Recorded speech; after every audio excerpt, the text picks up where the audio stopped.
All right, now, everybody. Quiet, listen to me. We're going to start a show. Now, some of you people have been with me before. You know it's going to be a tough grind, but we're going to have a show.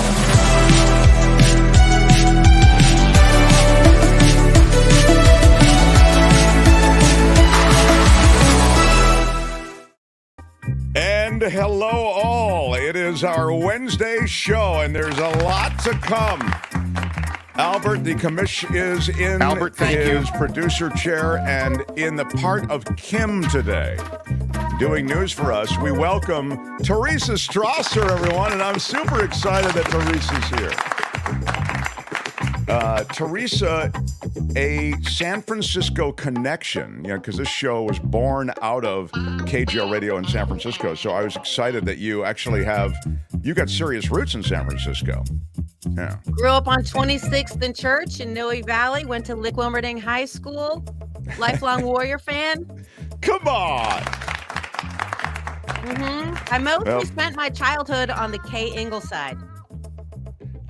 Albert, are you familiar with any of these references? Because Teresa has stumped me in the first. You know who knows this stuff really well is our guest at the bottom of the hour, John Rothmann. Yeah, I think Rothmann would know. I'm an East Bay kid, so I wouldn't be too familiar. Rothmann is here. We'll talk about what's going on in Alabama. We'll also talk about what's happening with this Biden impeachment. And there was a state Senate debate last night with the Barbara Lees of the world, the Steve Garveys of the world, Schiff and Katie Porter. By the way, Steve Garvey's people have been in touch with me about him coming on this show. What? You're not talking about the Steve Garvey from the Dodgers? that is the same. And they've been in touch with you? They have. And the deal with this, again, we'll talk with Rothmann about this, but Garvey just wants to finish second, right? He just wants to get through this, and it looks like he will finish second, at least if the poll is accurate. But my question is to the audience in the chat. You can let me know if you're watching in replay, which most people do. Would you like me to book Steve Garvey? I mean, I can. Do you feel like, he's got, would you like to hear from him? I mean, my people are talking to his people, Jim says. But let me know. I think it would be, I never turn down, someone like that, even if they represent generally positions that probably most of my audience wouldn't agree with. I think the thing about this audience is that they're not scared of hearing people's positions. I also feel as though, honestly, Garvey's a little short on positions. If you watch these debates, he's not way out there with opinions on any number of public policy matters. So he's really playing it down the middle because, as I say, he only has to finish second. He knows Schiff is going to, be in the pole position. He just needs to be number two. So he's trying to avoid, I think, a lot of the things that he could say that might jeopardize that. That's the way that's the way I see it. Yeah, exactly what Randy's saying. Garvey hasn't had much in the way of specifics. Yeah. Anyway, that's what's going on. I do have some kind of breaking news, Mark. What's that? A little bit. Oh. We just hit the 26,000 on YouTube. How about that? Wow. We're a small show, Teresa. I know you were part of Adam Carolla's show, I think, for a while. That's millions of. Yeah. That was the Guinness World's Record holding podcast for a while. I don't know if it still is. Yeah, I mean, insanely popular when you were there. It probably has fallen off since you've left. But I am trying to draw a contrast because that's not the kind of show we do, the big juggernaut show with like an Adam Carolla. So for us, a small homegrown show born of radio in San Francisco where we were doing politics and talk radio and a lot of other stuff, and then coming here to YouTube without letting anybody know where we are, we're really proud of even what might be considered a smaller number of people. I mean, I'm astounded that we have north of 20,000 people. who are subscribed to this Congratulations. channel. I'm Thank you very glad. much. I feel bad that Kim's not here to appreciate this milestone. Kim who is what I have to say. What? I joke. I joke. I have got a piece of email that I received, lengthy piece of email about Kim. I want to wait until it's flattering to Kim. Everybody always takes Kim's side on everything. And when she returns tomorrow, I will share that, just apropos of Kim. And You're a professional, okay? That's called a tease forward. And that's why 26,000 people are here. Well, thank you. When you put it that way, I feel like The Mark Thompson Show. I'm a professional. I forgot. Anyway, Teresa, before I move on, and there are some pretty big things happening. I mean, with the this Alabama situation with the frozen embryos, and we'll get to it in just a second. And there's even the revelations about this guy who was so key to this GOP impeachment inquiry. I think your world is interesting because you did leave Corolla and you left the bright lights and big city Hollywood, and you moved to raise your family in Arizona? Yes. To quote my friend John Fugelsang, who you might know, he's a comedian. He has Brilliant. a radio show as Yeah. well. When I told him I was moving to Arizona, he said, "It's a dry hate." Boy, he's so funny. He really is Isn't funny. he? Yeah. I know. He's funny and brilliant. smart. And Yeah. One of the things I Yeah, like about so- Fugelsang is that he can destroy holy rollers because he knows, like the Bible, that's really, I think he was raised in some biblical, family that valued biblical teachings in some way. So he really Oh. comes at the holy rollers hard. his backstory is incredible. His mom was a nun, and his dad was a priest. And they fell in that love. explains it. What? Yeah, so you better know Yes. your Bible. Yeah. And they broke up with God for each other. And they had this There's never beautiful been love anything like story. this. You've got to get Fugelsang on this show then, in that case. I would love to have him on. But let's get back to you. So you moved to a place where it's a dry hate. And It's a dry hate. What is it like? What is life like in Arizona? Well, there's a lot of nice things about it. I moved here because I wanted a production job. And, I work in television, and I moved here for a job called The List, which was on the air for 11 years. And I had a contract that said at 3:00 every day I'm done. So I was able to pick up my kids and go to their little league practice and, be a mom and all that stuff. However, I think one of my first times taking I had a 3-year-old when I moved here who's now 14, and I took him to the playground, and there's, kids, parents, and I look over and there's a guy, he's kind of like bent over, and I see that he has a gun in the back of his waistband. Like, bro, what's going to happen to you in the park? Yeah. But yeah, so all of the What is the law on firearms there? I believe it's the Wild West. Do you want to have your gun out on the passenger seat? Wherever you want it, you're fine. So you're able to, as long as we can see it, is the law, right? You're not allowed a concealed weapon there, but you're allowed to have a weapon as long as we can see it. Is that in one of those states? That's a good question. Albert, could you check that, please? Google it. I mean, it's pretty knowable. Albert, But will check. it was In definitely Arizona, culture sir. shock. Yeah, it was culture shock for me because my dad was a conscientious objector during the Vietnam War. I never held a gun. My family didn't own guns. So, open carry, says Phineas. Yeah, J. Phineas, Whoopi. and go to Tucson. At least it's reasonably blue there, says Debbie. What's the story, Albert? Yeah, open carry. Open carry Yeah, is correct. It Carry was without any type of permit or license. So the Wild without Wild any West for kind of sure. permit or license, which is what you want when you're dealing with a deadly weapon. Yeah, Like, no I mean, permit and no kind of official registration. Well, that goes for hand. I Yeah, believe a just the handgun. handguns. So you can't be walking around with those things that they like to be on With the news. the about. assault rifles, yeah. Mhm. Yeah, but it was definitely a culture shock because, as you mentioned, I grew up in San Francisco. This is how hippie my childhood was. Are you ready for this, Mark?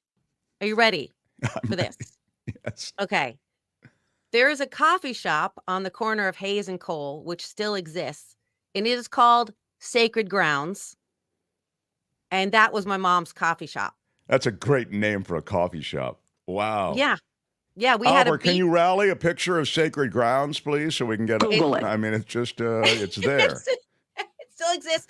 And we had many a poetry night, and we, my mom and I had a beat poet named Max Schwartz living in the garage of our home for like a decade, rent free. But my mom was a patron of the arts, and he was like a pretty well known poet. And he was him and a giant juicer just in our garage for a decade. Wow. Well, Yeah. There's never been anything like this. Yeah, it does sound pretty great. And it's weird how, if you're just joining us, Teresa Strasser is filling for Kim today. And she has a news background, a television background. She moved to Arizona, but lived in San Francisco, grew up in San Francisco. Look at this, the Sacred Grounds Cafe. Well done, Albert. Nice. Coffee House and Eats, it says. Yes. And by the way, my elementary school is still in the city. It's called the Synergy School. And it makes a Montessori school look like a military academy. I still can't handwrite. I couldn't tell you where Canada is. I could barely do math. But if you want to, like, talk about Shel Silverstein or feelings, I got you. That's just great. That's just great. So you moved from Libbville and that background to the desert, Arizona, but there are enclaves of liberalism and blueness, obviously, in Arizona. I mean, a lot of them. Yeah, in fact, someone just mentioned in the chat, Tucson, there's the University of Arizona's there, so that's going to be more of a liberal bastion. But yeah, it was definitely shock. I mean, my son, who's now 14, at his school, there was like a holiday ornament party for moms. And if you're thinking that sounds awful, it's more awful than you could possibly imagine it being. And so I'm just like, I'm going to go to this ornament party and try to fit in because I really need the moms to like me. And so I buy like a funny ornament. Mind you, look, I'm already out of place at an ornament exchange party because I'm Jewish, but I'm like, I love Christmas. I married a Gentile. I can do this ornament party. And, I bought like something funny and cute, and you trade them like a white elephant style. And I remember one of the ornaments, the most popular one that everyone was trying to get, said FJB. And I whispered to my friend, I was like, what is that? And then when she told me, I thought, oh, wow, this is very uncomfortable. Whoever you are for, the F, I just, yeah. Well, on a Christmas ornament, I mean, that's really, I guess that's There's never been anything like this. A gag Christmas ornament among the MAGA set, Yeah, I'm like, I don't know if you guys have really read, a lot of the Old Testament, but I just don't know if Jesus would be. I know I'm just a Jewish girl, but I just don't know if this is what Jesus had in mind. Yeah. Well, I mean, it's everywhere. Trump 2024! That's a MAGA Mickey, Trump 2024, exactly. Well, y'all can all go to hell, and I'm going back to Texas. All right. It is, I respect the firmness with which they maintain many of these political positions, but I agree that an ornament exchange party may be the wrong place for them, But nothing says Christmas like a good political throwdown. So, wow. Well, Exactly. Teresa, I want to hear more if there's time, so we'll get to that. But I appreciate you so much filling in for Kim. It's just a one-off. She'll be back tomorrow, but it's so cool to have you here. So let's rock on. The Mark Thompson Show. Albert, you have the story from Alabama. I feel is, we did it yesterday. We did it when it broke, actually. But now it's catching a lot of, as it should, a lot of media attention and a lot of the, shall we say, the problems around it, meaning the repercussions might be a better word, are coming to light. Go ahead, run a little bit of it. The state Supreme Court is handing down a historic decision that could impact the future of in vitro fertilization. The court ruling that frozen embryos do indeed qualify as children under its state law. Medical experts and abortion rights advocates warn that this could have major consequences for women seeking to access fertility treatments in the post-Roe era. And it comes after a patient accidentally dropped and destroyed vials of frozen embryos at an Alabama fertility clinic. The state's high court says that the patient can now be held liable in a wrongful death suit. Our Elizabeth Schulze joins us with more. I have my twins because of IVF, so I was paying close attention to this. I mean, to me, this is really frustrating to hear. And this really is a case that could have far-reaching consequences for families in the state of Alabama who are trying to get pregnant through in vitro, through IVF. And what this case centered on was this incident where a patient was able to get into this fertility clinic in Alabama. They somehow got access to that freezer, took out some embryos, accidentally dropped them and destroyed them. And that's how this lawsuit went forward. And essentially what Alabama Supreme Court decided is that now that patient can be held liable for wrongful death. So this does have far-reaching consequences, could ultimately mean that it's very difficult to get IVF in the state of Alabama. Yeah, that is just crazy. So that gives you a sense of it. Doctors in Alabama, fertility doctors, are really puzzled as to what the next move is, you know. There are online support groups that have formed overnight, and attorneys are warning that divorce settlements that call for frozen embryos to be destroyed, and that is not so uncommon, may now be voided by this decision.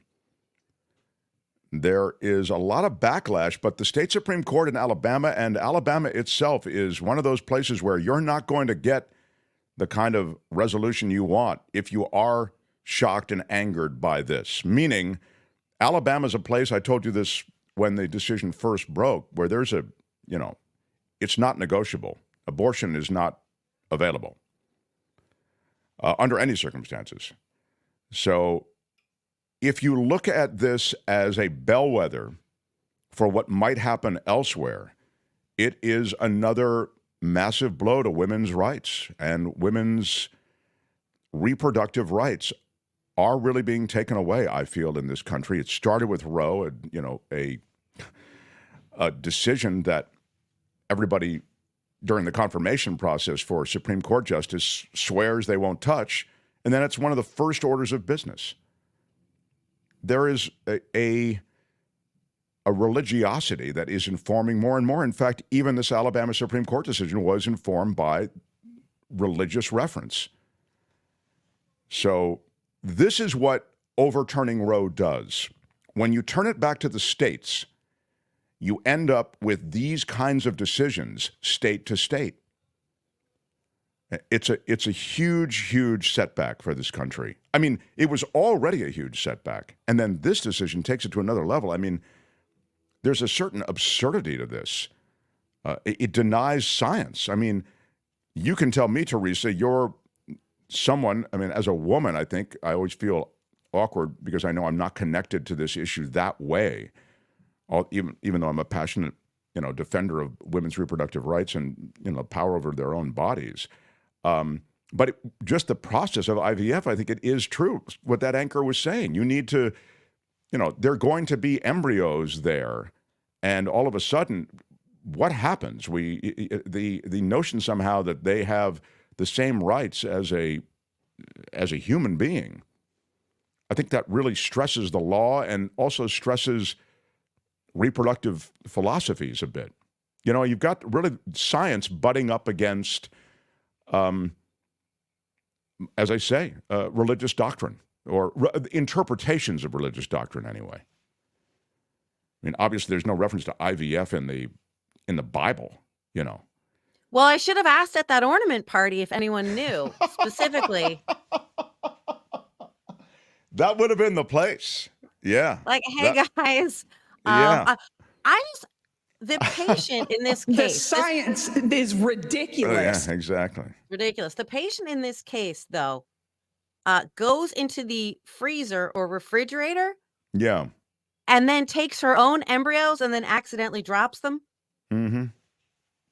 Have you been left alone in an exam room for a long time? Because I feel like I have. Yes, you're right. You're right. And after about 45 minutes or an hour, I start looking around in them drawers. Like, what do we got? We got Q-tips. We got Aquaphor. What's in here? I'm start reading pamphlets. I'm bored. Yeah. Yeah. But going into the freezer, right, like that, what exactly was going on? I'm very curious. Yeah, I haven't seen a lot on that part, like the connection of the patient to the embryos. But they keep saying that they were, destroyed accidentally. But I haven't seen sort of the motivation, which will maybe come out. Maybe it is out there.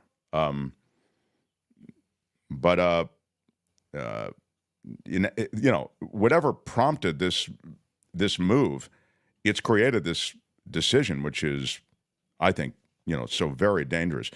There's something else happening. I wanted to get this, and I'll get John Rothmann's feelings on all of this bottom of the hour. But The Mark Thompson Show. Albert, can you run a little bit of the revelations around the star witness that the GOP has for the Biden corruption impeachment trial? So they're saying essentially that Joe Biden, everybody's favorite grandpa, was getting money, as was his son, and in a corrupt manner.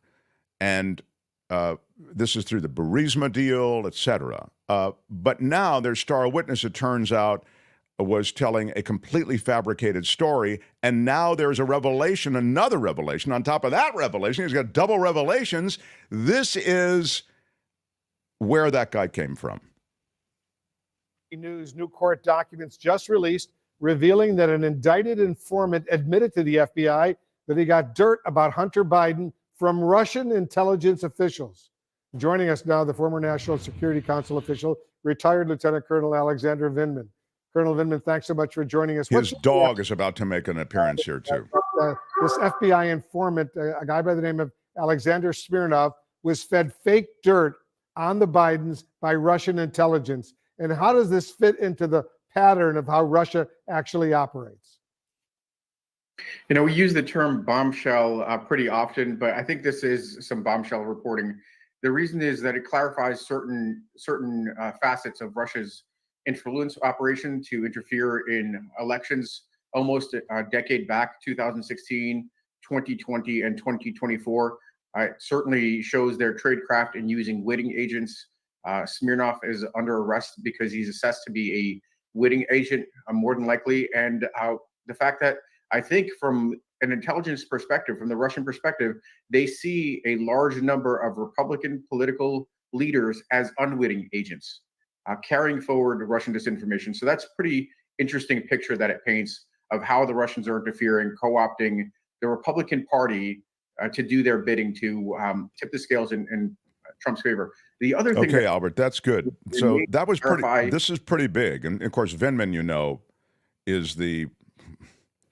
I think he's such a bright and dedicated, patriotic dude, and of course, he came up in the impeachment trials with testimony that was damning toward then President Donald Trump, and Trump went on his own personal jihad against him and got him essentially bounced before his government pensions could kick in. I mean, it was a really deliberate, awful thing. And then he went after the brother as well. Pretty brutal. Here's the other story related to that, Albert. Will you run a little bit of that? And then FBI informant who is charged with lying about the Biden family's dealings in Ukraine now says it was Russian intelligence officials who gave him those fake stories. Much of this information from this informant, and quite possibly was and quite possibly still is, at the center of the GOP's impeachment efforts into President Biden, and has been amplified relentlessly by right-wing media, essentially doing Putin's work for him. Here tonight is CNN senior media reporter Oliver Darcy. And Oliver, just to give people a sense of what this has sounded like and what this has looked like. This is what I want you to hear coming up. Channels or visit this is these all sites. just a recap. This is what this has been like for the last few months. Here's what I want you to see, the way it was repeated. There are now real and growing concerns that your president, the president of our country, is compromised. How real of a bribery Joe Biden bribery scandal allegation is this? Well, every day this bribery scandal becomes more credible. We already know the president took bribes from Burisma. This is about the big guy himself, Joe Biden, a corrupt career politician who is now very credibly accused of public corruption on a scale this country has never seen before. The most corroborating evidence we have is that 1023 form from this highly credible, confidential human source, according to U.S. Attorney Scott Brady. I mean, I guess to their credit, the FBI was treating this person as a confidential human source that they've been relying on. But clearly, we've seen what has happened now that they've looked into his claims. Yeah, I mean, Okay, most media so we learned then that the main, the center, really, this guy was the key witness in this pending impeachment proceeding against Biden. He's peddling a story that's completely fabricated. And as it turns out, he says he got his information from Russia, Russian intelligence. So he was arrested last week, just to remind everybody, charged with lying to the FBI.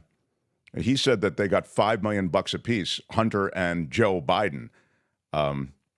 That all happened when Joe Biden was vice president, of course. Anyway, this is the madness that is informing what's going on in Washington. And as I think I might have mentioned to you yesterday, the view of the GOP is, hey, okay, I guess he's got a few problems, but full speed ahead on this Biden impeachment. All right. I mean, it just, with so much business to be done, it's an odd place to kind of look the other way. I have a quick The Mark Thompson Show. I have a quick palate cleanser and then Teresa's news. Teresa's here for Kim. The palate cleanser is a story about this 8-year-old chess prodigy. Teresa, this guy, Ashwath Kaushik, he's 8 years old. He beats a chess grandmaster. He's 8 years old. The youngest player ever. A lot of chess players really, that's when you peak. You peak between 8 and 12. Is that right? You're really. I don't know. And by 17, you're burnout. Can't continue done. anymore. Yeah. It's over. You go on the checkers circuit and you hope for the best. The kid lives in Singapore, and he beat Poland's Jacek Stopa, who's 37, in round 4 of the Bergdorfer Stauhaus Open in Switzerland. The previous record, I don't need to tell you, just set last month by an 8-year-old named Leonid Ivanovic. Maybe you're right, Teresa. 8 years old is the juicy age when everything just explodes. That 8-year-old, Leonid, became the first player under the age of 9 to beat a grandmaster in a classical game. But Ashwath, who you see here, was 5 months younger than the Serbian Leonid. Well, that's why he has that look on his face. Look at it. He knows it. He looks knowing. That's exactly right. He has a knowing look. Teresa is not wrong. This kid has some serious chess winning ahead of him. He was born in India, and he's already made a name for himself. He won a number of youth tournaments around the world. He became the world under-8 rapid champion in 2022. He finished 12th in this week's tournament in Switzerland, but the big news is that he beat this 37-year-old grandmaster. Ashwath, keep an eye on that kid. He's hot. Mark, I love it. In a related story, my 11-year-old was named third alternate to represent his class in the Hopi Elementary School spelling bee. Should one of the first 2 best spellers have not been able to attend the bee, he would have represented. Yes, I can see where a mother would be proud. Yes, that's really, really, really, really impressive. There's never been anything like this. Yeah, it really is. The third alternate. Third alternate. You should do a Tanya Harding mom thing where you, pressure him so that somehow you're involved in taking out the first 2, and then he's right there. Don't think I didn't consider it. I'm extremely competitive on behalf of my kids. All right, right on. I was, look, one of the, kids are always sick. So I thought maybe he had a chance, but no, he was not. Did you play chess ever? I did. My dad was really good. We had chess books everywhere when I was growing up. But then I gave it up. I don't know. I gave up everything good. I'm embarrassed. Like what else? Cello? What did you have going on? I had piano, I gave that up, and now I Mhm. couldn't play anything. I gave up chess. I gave up. Well, I gave up tennis, but that's because I got hurt too many times. I couldn't continue. I don't know. I'll make a list. It's a long one. Get nothing. I'm a profound disappointment in many ways. All right, smash the like button. Teresa's news. Thank you for being here, filling for Kim. Kim will be back tomorrow. And then the great John Rothmann follows Teresa's news. So, Mark Thompson Show. The Mark Thompson Show.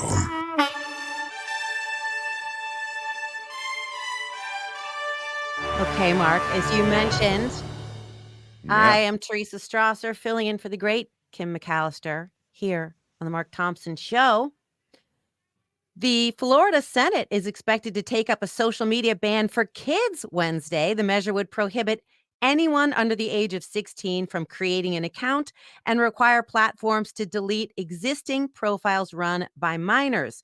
It was revamped by lawmakers last week to specify which platforms are being targeted. Governor Ron DeSantis has not publicly supported the legislation, saying it's, quote, to be determined whether he will sign it if it passes the state legislature. The current session is set to wrap up early next month. In our day, Mark, you kind of knew what other people were doing and that maybe you were left out of it. Maybe you got to school on Monday and people were talking about parties you didn't go to. But now in real time, the kids can see on a snap map exactly where all of their friends are. Oh, that's right. It's pretty horrible. It's it truly is. Well, the good thing is that self-esteem is so durable at that age. You know what I mean? It's so great. Oh, yeah. Middle school is all about emotional friends you have. resilience. Yeah, where are you going? It's crazy. I mean, it's just, I can't, you're right in the middle of it. Your kids are getting into that whole world.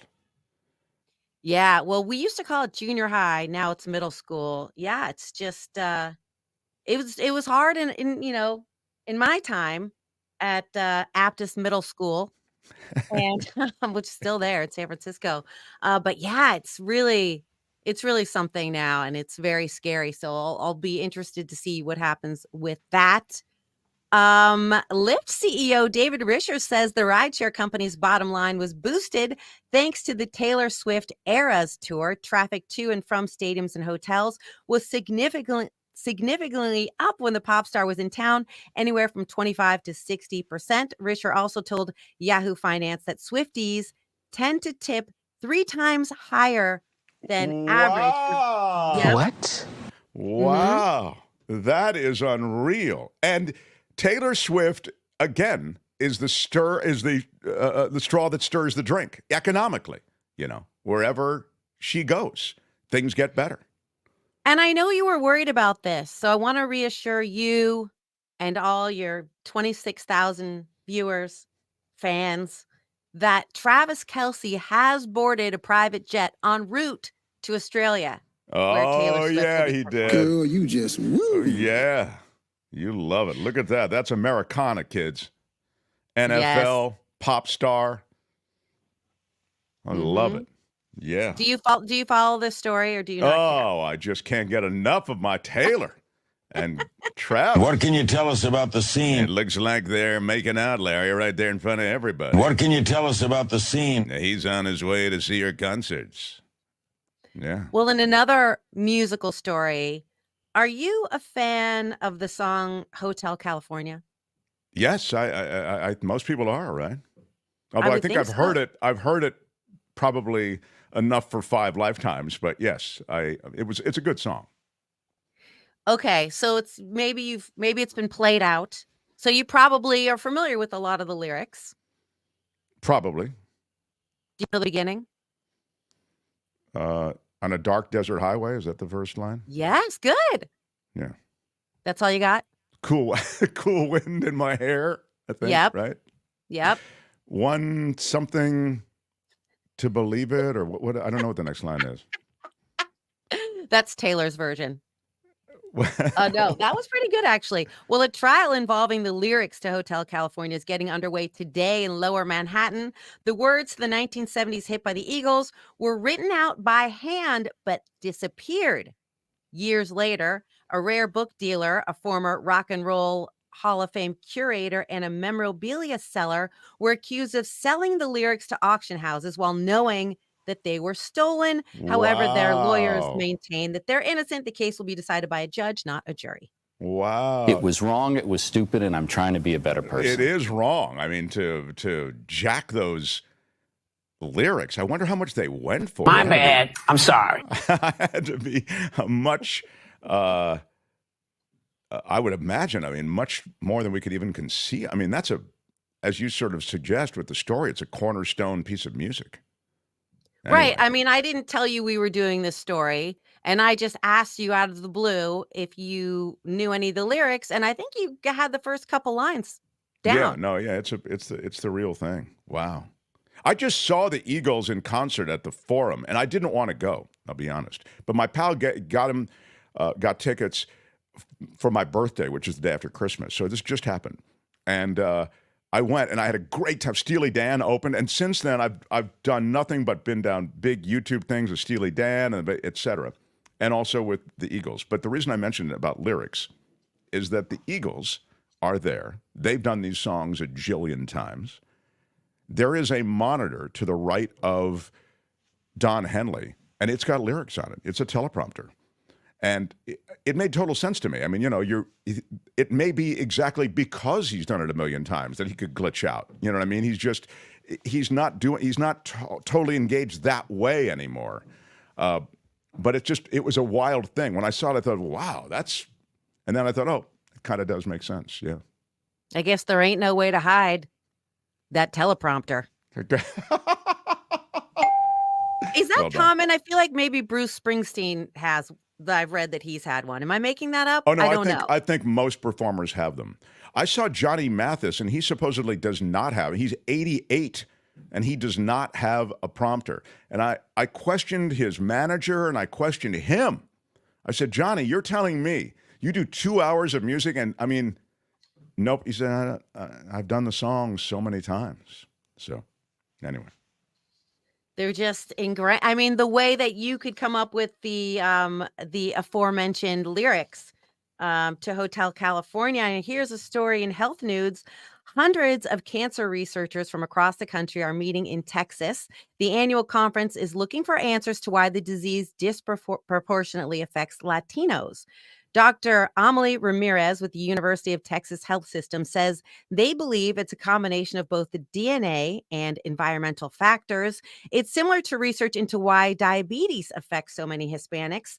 Those at the conference in San Antonio say one of the problems is that Latinos are underrepresented in clinical trials. Dr. Ramirez with the University of Texas Health System says the leading cause of death among Latinos is now cancer. And I wanted to ask you about the movie Oppenheimer, because I've been thinking a lot about cancer in terms of that movie. And I'll tell you why. And I'm curious your opinion. The whole time I was watching that movie, I was thinking, but wouldn't this be great if we did this for cancer? Like, we got all the best minds in the world and we convince them to move somewhere and don't come out until you fix it. Yeah, the problem with cancer is that there's so many different types of cancer, and they evolve in the body biologically differently, as I understand it. So you're looking at a genetic connection often.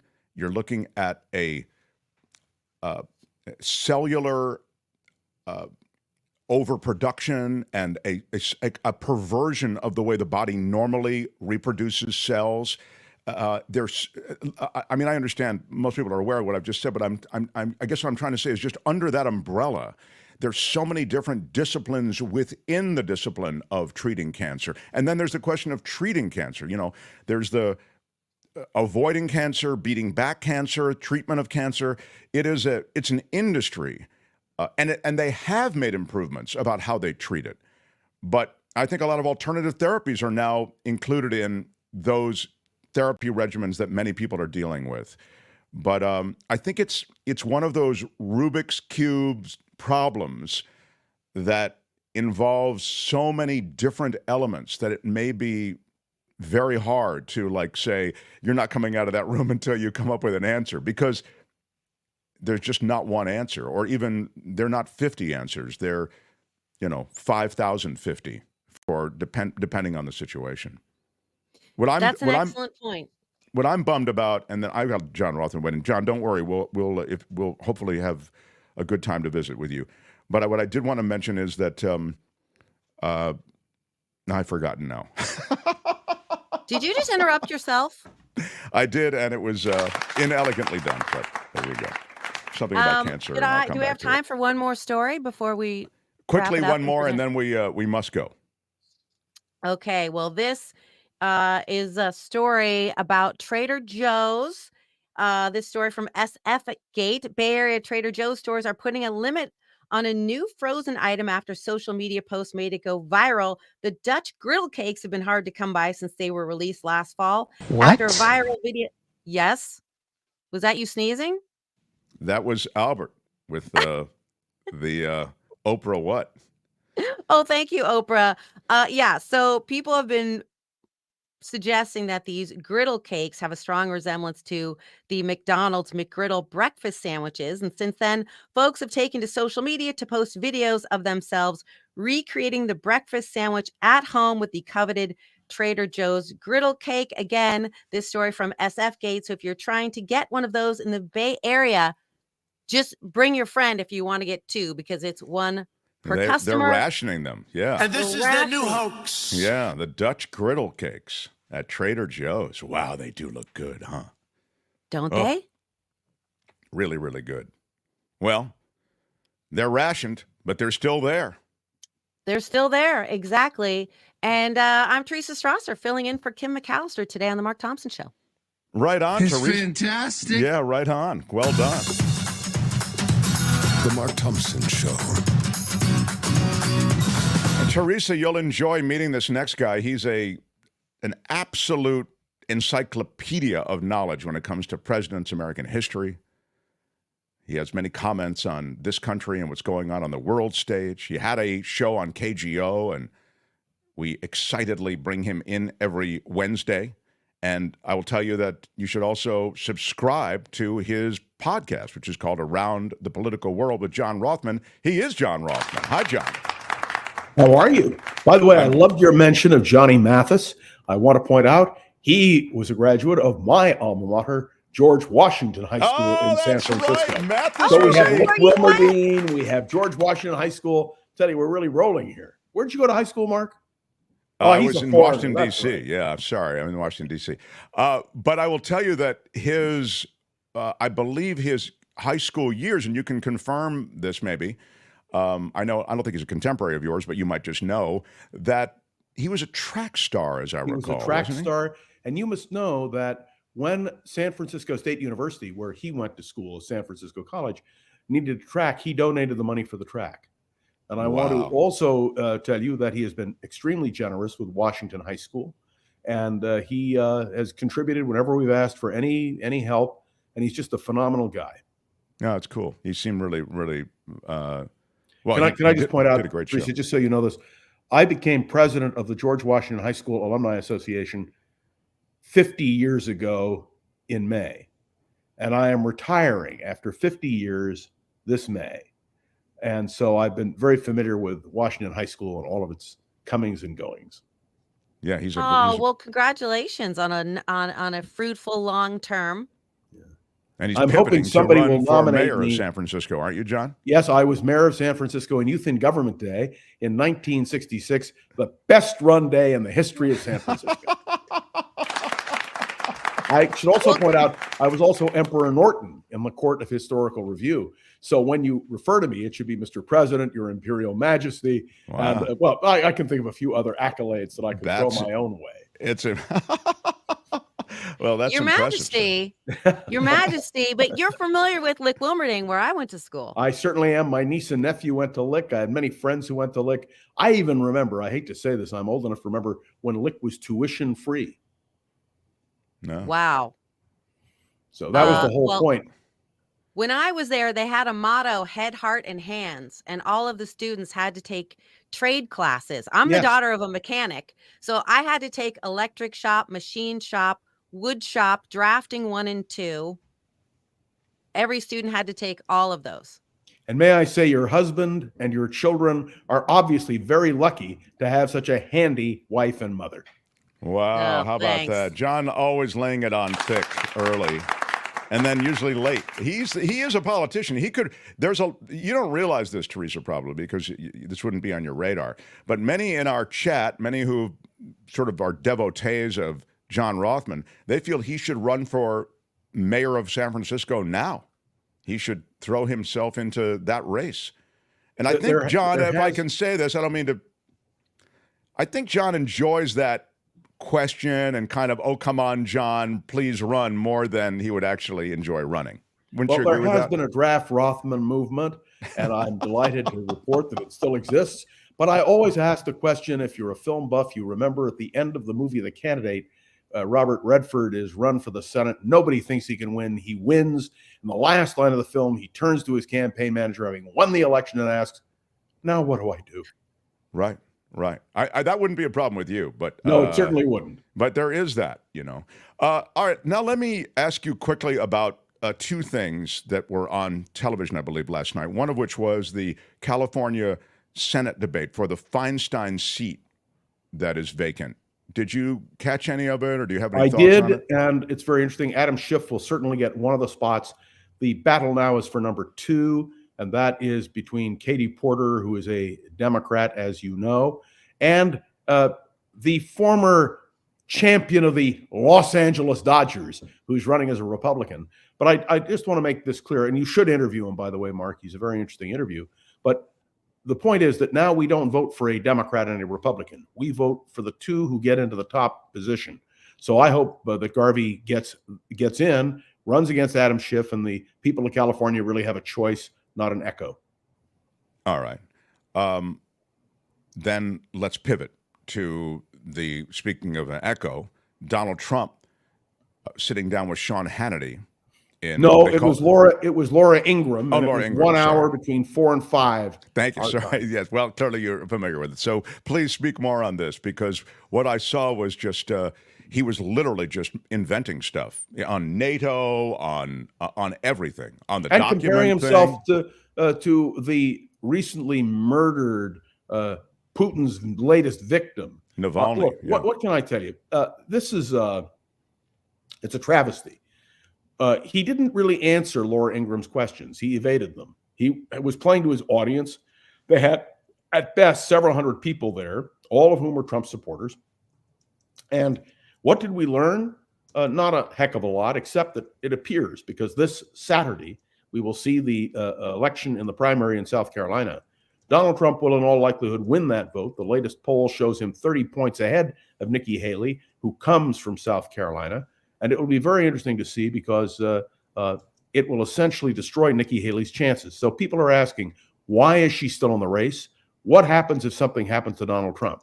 She would then be a contender. Her name would go before the convention. Of course, her problem is that she is now attacking Trump so vigorously that the Trumpies will not support her. So it's a very interesting dynamic. But Donald Trump, to me, is a disgrace. May I just quickly point out, he has yet to condemn Vladimir Putin, and he has yet to condemn what's happening in Ukraine.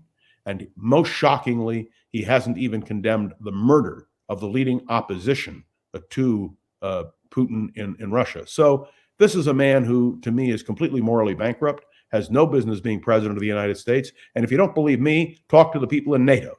Talk to world leaders who are horrified at the thought that Donald Trump would withdraw from NATO. But Navalny's death, and I want to underline this, Navalny's murder, and I want to give great credit to Karen Reed, a former producer at KGO. When the Navalny story first broke, she said, John, you have to do an hour on it. We ended up doing 3 hours on it. And the reason we did was because there was such interest. But the tragedy here is, his brother is now about to be arrested. His wife has assumed the mantle of leadership, but she is outside of Russia. His daughter, by the way, lives in California. She is a student at UCLA, at least she was. And it is one of the great tragedies. And may I give kudos to Joe Biden, who not only stood up and said what it was, Putin's murdering this man, but also has announced that sanctions, I think it's Friday, stiffer sanctions will be imposed on Russia. Not that it makes a difference. Navalny is dead, but his spirit lives on. And I made a suggestion, we'll see if it is followed up on.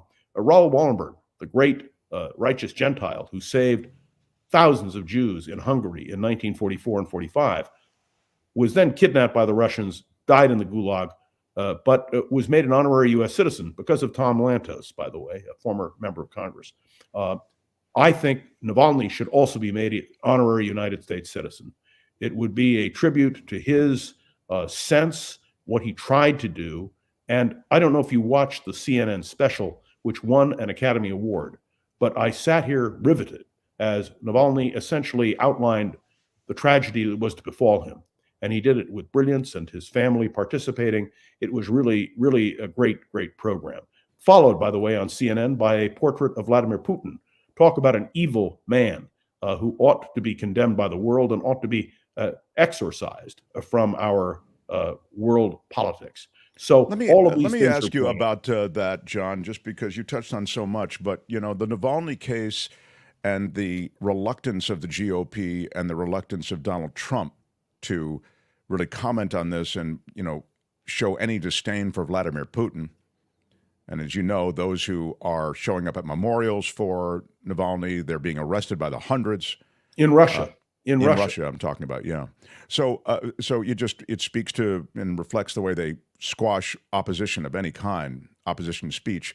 But I want to ask you whether or not you feel these are unwitting water carriers for Russia, the Trumps of the world, the GOP. Are they unwitting, or are they aware that they don't want to run afoul of Putin because they have some other agenda? I don't see the political win for them domestically. So tell me what you think underlies their reluctance to, again, condemn what's happened to Navalny. You left out a third word: fear. Fear. Republicans are afraid of Donald Trump. They're afraid he will primary them, which is what he threatens to do.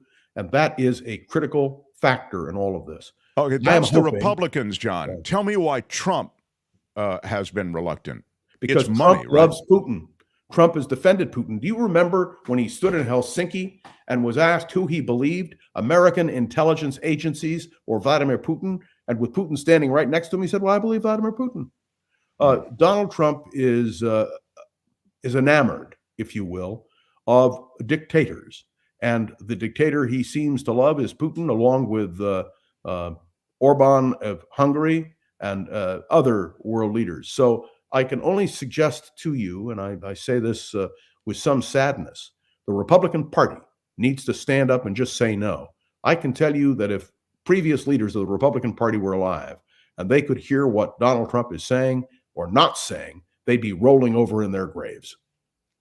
The Trump history, for those who don't know it, prior to being president, but in the ramp up to becoming president, Trump very much had his eyes on Moscow as a place for a Trump hotel. He wanted a Trump hotel in Moscow very badly. And there's every manner of thought and some evidence that back-channeling a lot of these conversations prior to his ascendance to the presidency was a desire to curry favor with Putin and Russian power brokers such that he could get a Trump hotel there in Moscow. So I think it was money.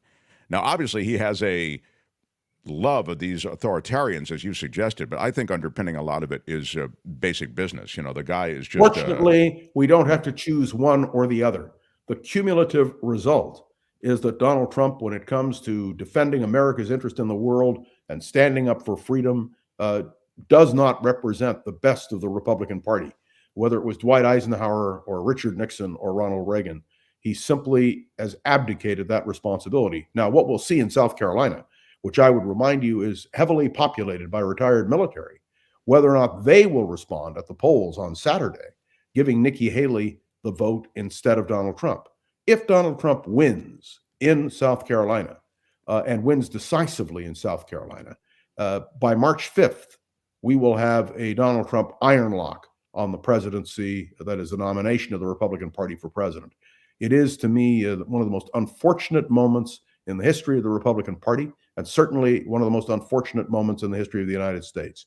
The Republican Party's strength now will be if Donald Trump is defeated and they have to rebuild themselves. And what we have to hope for is that when the Republican Party rebuilds itself, it will rebuild itself in the image not of a Donald Trump, but of previous Republican presidents like Eisenhower, Nixon, or Reagan. Abdicate is a ding word. Well done. Now, tell me about what you think may happen in Georgia. This this really speaks to the undermining of the election. Now you have questions surrounding the prosecutor. Give me a moment on that. The issue is not D.A. Willis. The issue is, did Donald Trump try to interfere in the election? That's what ought to be the question, and I think it should be. No matter what happens in Georgia, this issue will be part of Mr. Smith's case, which is going to be considered in the federal courts, I expect, in the not-too-distant future. There is no doubt about the interference. You could play, as I played repeatedly, the words of the Secretary of State of Georgia, Mr. Raffensperger, in which Donald Trump actually is on tape talking about getting more votes. So that's it. I have to make a comment. I know we're running out of time. I just want to say a word about this case in Alabama. Well, before you get to the case in Alabama, it's my show, and damn it, you're going to let me do the agenda. No, I hate that no. when you do that. Why should I do that? It's outrageous. But They heavens. do this to me. You know, they do this to me all the time. I don't know what the hell I they have do a it guest for. on, and he was a host on his own show. He thinks he can just move the conversation anything he wants. How dare you? How dare you? It's all right. For what you're paying me, I can do almost anything. Go ahead. Oh, my God. Why are you yelling? Just on the Georgia thing, yes, and you mentioned it, which is why I wanted to mention it. You mentioned the federal trial that may get underway, the question of overturning the election. Governor Brian Kemp, who you'll remember pushed back on that intense pressure from Donald Trump to overturn the 2020 election. And there were already results in his state, but Trump did, Kemp to come out and say, no, we've got questions about he was the called count. as a witness. And he will be called as a witness. I listened to the interview that he did on CNN the other day. Very powerful. And if I were Donald Trump, that's what I'd be afraid of. What happens in the Willis case in Georgia and her personal picadillos it doesn't really concern me. What concerns me is that Donald Trump did try to interfere, that no matter what happens in the Georgia case, he will be cited on that in the federal case, that Raffensperger and Governor Kemp have both been called on to offer information to Mr. Smith. And I fully expect that in the end, it will all come out. You know, I got to say, a lot of people asked us, and I know it's you and me on KGO, what was taking so long? The wheels of justice may turn slowly, but in the end, they will reveal the truth, and it will not be good for Donald Trump. Well, I hope you're right. I don't necessarily sign on to that. I think these delays can be really they can cut both ways, though. To be fair, they can cut against Trump. But I have to believe in the American peccadillos is a ding word. I've got to move on, John. How dare you try to seize control again after I've just reprimanded you? It's insane. Seriously, what the? All right, now Alabama. Talk to me. Oh, good. Thank heaven. I was hoping Kim McAllister would be here. Because Teresa is here, and Teresa spoke, I thought, quite well in the first. Wow. Wow, that was an attack, John Rothmann. I hope you're happy. I'm very sensitive. Let me tell you, I would never attack you. I think the world of you, and we've only just met. But let me indicate to you on this question. John's making friends today. Go ahead. Yes. I had a long, he's always interrupting. I had a long debate with Kim McAllister about this because we both have had questions of fertility issues and so forth. And I said to her when Roe v. Wade was overturned, they're going to go after the question of this whole situation dealing with in vitro fertilization. And Kim wasn't quite sure, but I was sure. And I'm going to tell you, this is another great challenge for the Republican Party. The Republican Party runs on a strict pro-life, if you will, platform. And what has happened in Alabama will have far-reaching implications. Personally, I believe that in vitro fertilization is one of the most important single developments in allowing people to have families. And this was a decision that was made by the Alabama court. And if you read the decisions, it's based on religion.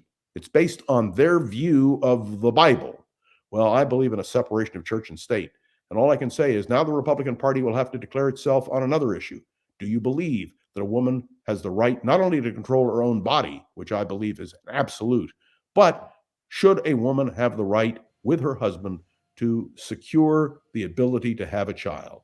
And so this is going to be something, if you take a look, and I urge everybody, take a look at the religious motivation. I couldn't believe the Chief Justice of that Supreme Court talking about the religious aspects of this.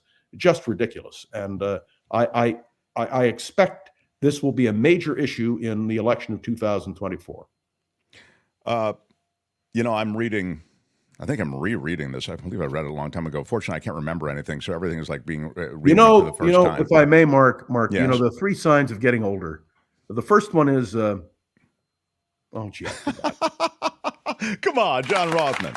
Let me take my credibility glasses off. But you were talking about religion, the separation of church and state. And, I believe increasingly, and I would say it was almost a creep before, but now it is a full stride. There is a religiosity that is beginning to rule so many parts of America. And the fundamentalism that we're seeing today, I'd suggest to you, is different than just mainstream Christianity. This is a hard right religious fundamentalist notion as to how religion should inform public policy. And this is just the beginning. It's I agree. Scary.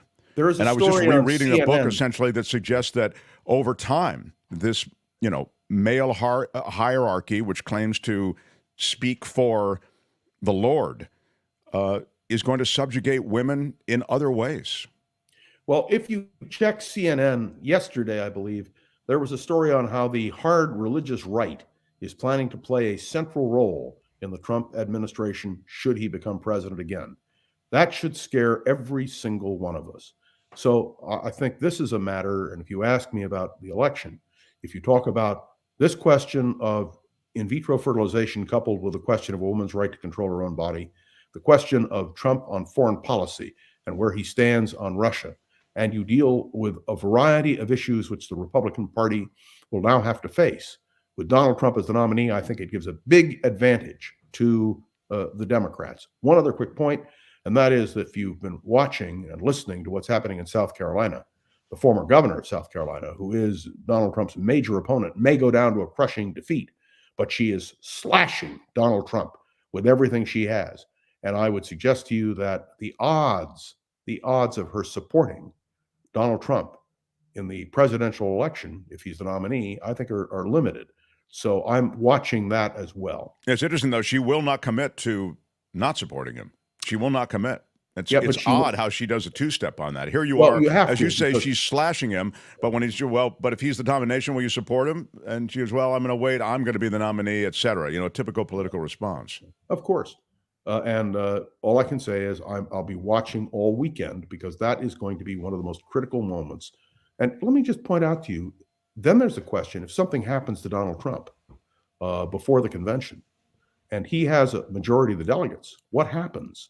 And this is a great question people are asking. And the answer is that it wouldn't necessarily be an open convention as it was in the old days, because you don't have uncommitted delegates, you don't have favorite son candidates, which means the Republican convention will have a narrow choice. Ron DeSantis suspended his campaign because as a suspended candidate, you can still be viewed as an active candidate. So we now have several of these individuals who are suspending their candidacies. And that will make, and Nikki Haley, if she loses, I don't think she'll withdraw. There's no reason for her to withdraw. Well, none of them have really withdrawn, even That's the right. ones who have performed, I suppose more poorly than Haley. I'm talking about DeSantis, et cetera. They suspend so that they can jump back in should something That's happen to exactly Trump. correct. And I don't think people understand that. One day, Mark, we should do a commentary or a discussion about what an open convention once was. And it's very interesting. The power of the Republican National Committee is also interesting. Ronna Romney McDaniel is being removed, and Donald Trump is installing as his person someone who agrees in his election lies, along with Laura Trump, his daughter-in-law, who will be the co-chair of the Republican National Committee. Do you remember on the ellipse on January 6th when Donald Trump Jr. said the Republican Party doesn't exist anymore, this is the party of Donald Trump? I regret to say he's probably right.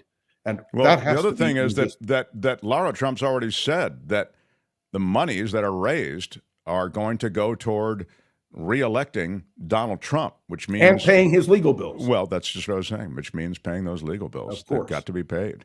Maybe you should run for president, and then you could raise money, and you could spend the money on the Mark Thompson program, which I know everybody supports. They're all hitting the right button. They're all sending John their is John segues seamlessly. You can see what a fine professional he is to the fact that we are a crowd-funded show. Thank you for that. Look, Nikki Haley is not going to win in South Carolina. You know it as much as I do. It'll be Trump, and it looks like Biden. On your way out here, I have a final question. You're hearing the drum beats for someone other than Biden. You're hearing that from the people who beat the drum better than anybody else. It's lib on lib. It's Democrats on Democrats. And Democrats are saying we need somebody else besides Joe Biden if we want to win. Look at the polls. Most of America feels he's too old.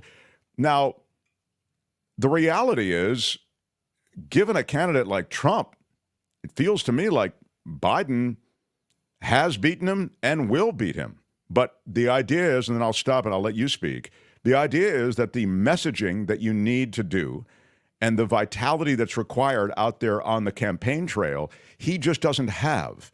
And so for that reason, he's the wrong candidate. Your thoughts? People don't vote for, they vote against. And I'm telling you, people will vote against Donald Trump. If Joe Biden is the nominee, he will be elected. He will defeat Donald Trump. Kamala Harris, also vice president.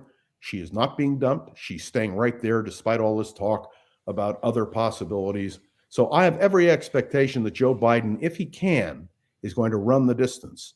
But I will tell you, it's not just that we're voting for a president. You and I will have vigorous discussions about the vice presidential choice. I heard you mention Carrie Lake earlier before we went on the program. She is being seriously considered by Donald Trump for vice president of the United States. Teresa's seen her as a news anchor. Remember, Teresa, you were telling me she's used to seeing her as an anchor person in Arizona.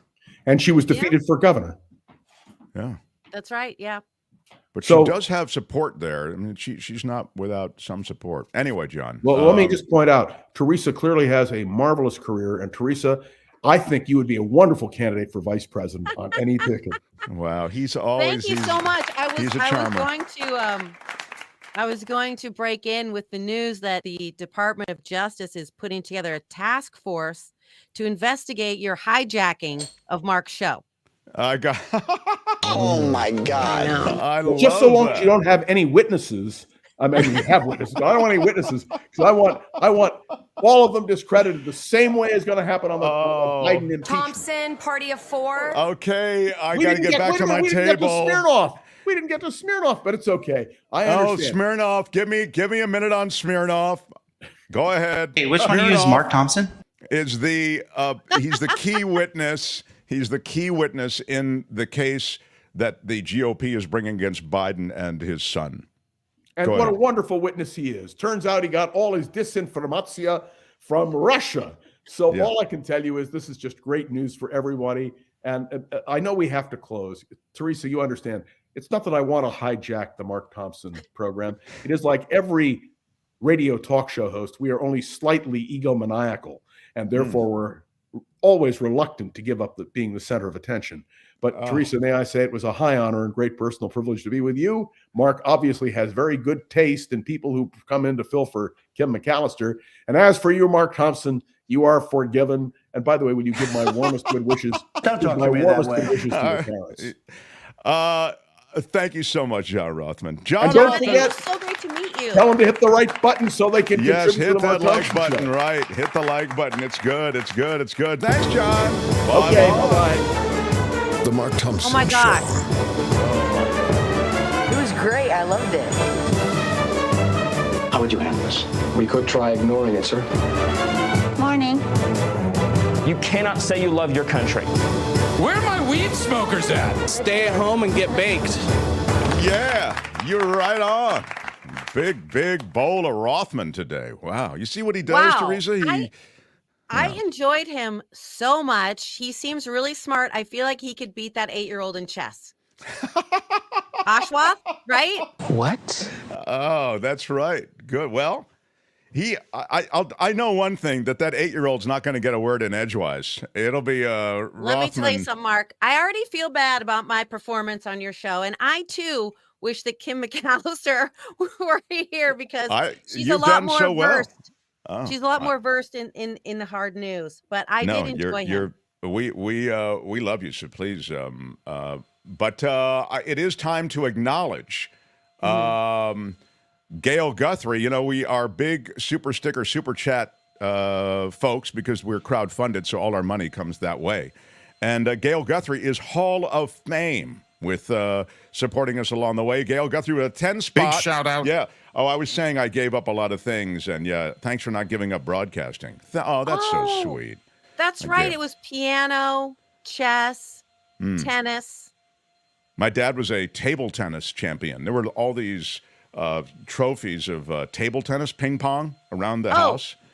That is the only sport that I've ever been good at in my life. And in fact, I was trash talking our mutual friend, Ben Mankiewicz, because I can beat anybody. He's very good. He's very good. I used to play my brother, and I grew up playing him, and I got really good. I'm terrible at every sport. I'm uncoordinated, but I really thought when I go over to the Mankiewicz household, like I'm going to destroy Ben and he's going to be so impressed. No, I could not score a point on him. He's so steady.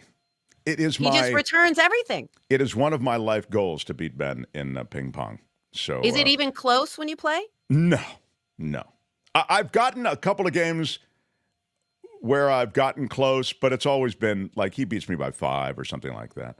Wes, thank you. Big shout out to you for a 5 spot. And Spencer, thank you. Big shout out. With a 5 spot. Appreciate that. And Croquet Film says it would be amusing to hear from Garvey. So we'll try to maybe get Garvey on. As I say, I'm talking to his people.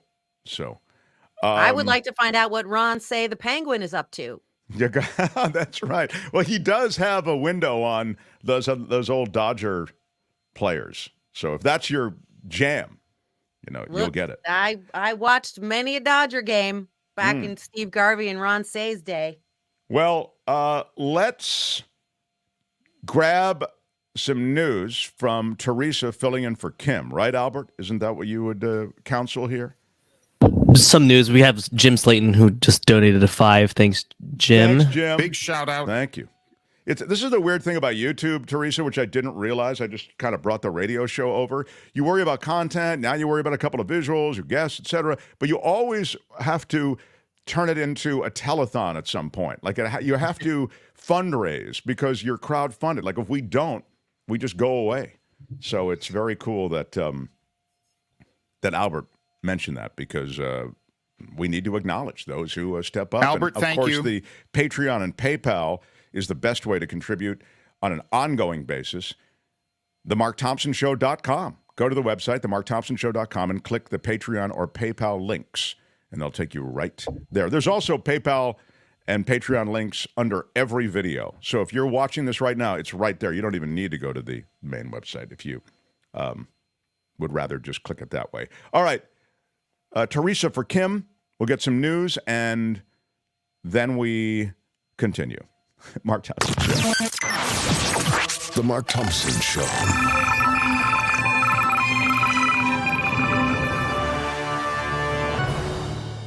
Well, Mark, they're yellow, a little slimy, and they could soon be the official Golden State Slug. Assemblymember Gail Pellerin is introducing a bill which would recognize the banana slug as an emblem of the state. According to the bill, banana slugs can be found as far north as Del Norte County and as far south as San Diego County.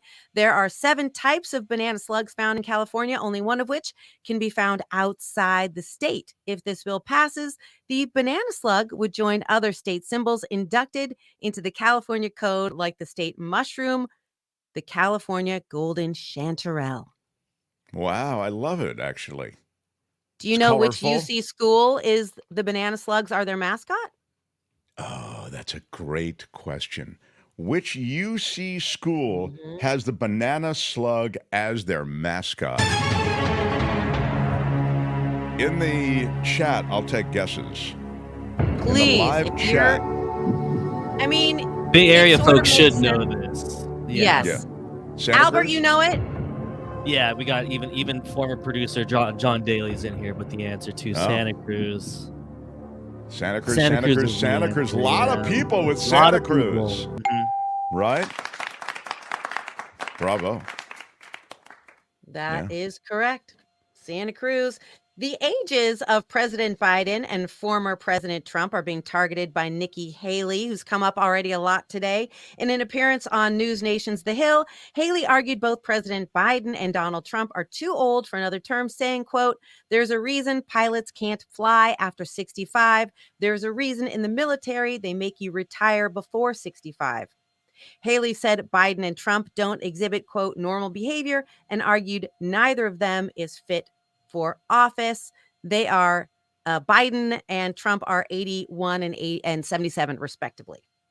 It's crazy. I mean, this is, as I was saying to John, something that you're not only hearing from the GOP banging on Biden, you're certainly hearing that, but you're also hearing it from the Democrats in a big, big way. And it's interesting. They're saying essentially the argument is we can't beat anybody with this guy, even though he's been competent and he's done a good job. He's not a good campaigner. The ding on Biden is that he's never, like, since he's become in the last 10 years and, you know, an older guy, been really representing vitality and representing high energy and these things that, you know, people respond to on the stump.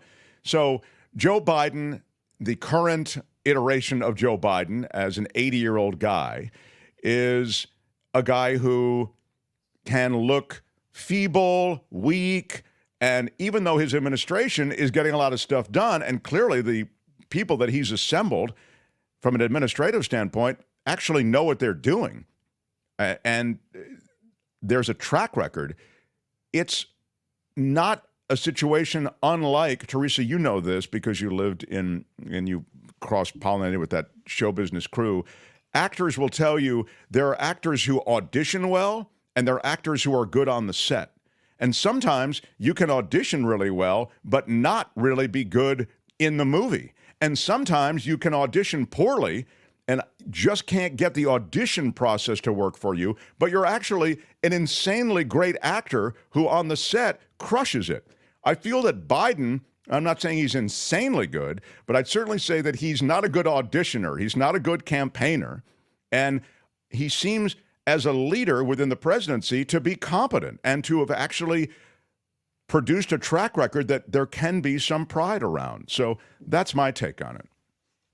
That's a really interesting point, that auditioning and performing are two different skill sets and campaigning and governing are two different skill sets, which is unfortunate because you can be tremendous at one. And then when you get elected, you don't have the set of skills that are needed to govern. Like you said, you could be great at auditioning, which is basically showing off. And then when you get the role, you might not be great at doing it and you might not be a fun guy to have around. On set. Another story that's not getting as much attention about Biden is that over $1 billion of student loan debt forgiveness is being announced by the Biden administration.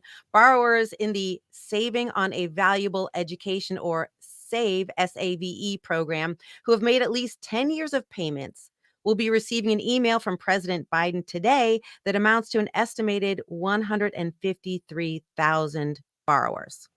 Wow. This is another bite at that apple, right, to try to make this happen. The last one was challenged. We're a couple music stories. Of course, we talked about the Taylor Swift. Hotel California and Taylor Swift. Talked about Hotel California, Taylor Swift. Beatlemania is set to hit theaters in a big way. Director Sam Mendes will helm 4 separate films on each member of the Fab Four. The families of John Lennon and George Harrison, along with Paul McCartney and Ringo Starr, have all granted full story and music rights for the movies. Mendes said that he's, quote, honored to be telling the story of the greatest rock band of all time and excited to challenge the notion of what constitutes a trip to the movies. The films are expected to arrive in theaters 2027. Well, Beatlemania used to be, some of you older boys and girls maybe remember, that the Beatlemania phenomenon was literally, the tagline was not the Beatles, but an incredible simulation. It was a bunch of guys who looked like the Beatles, and they did this thing called Beatlemania, and it was huge.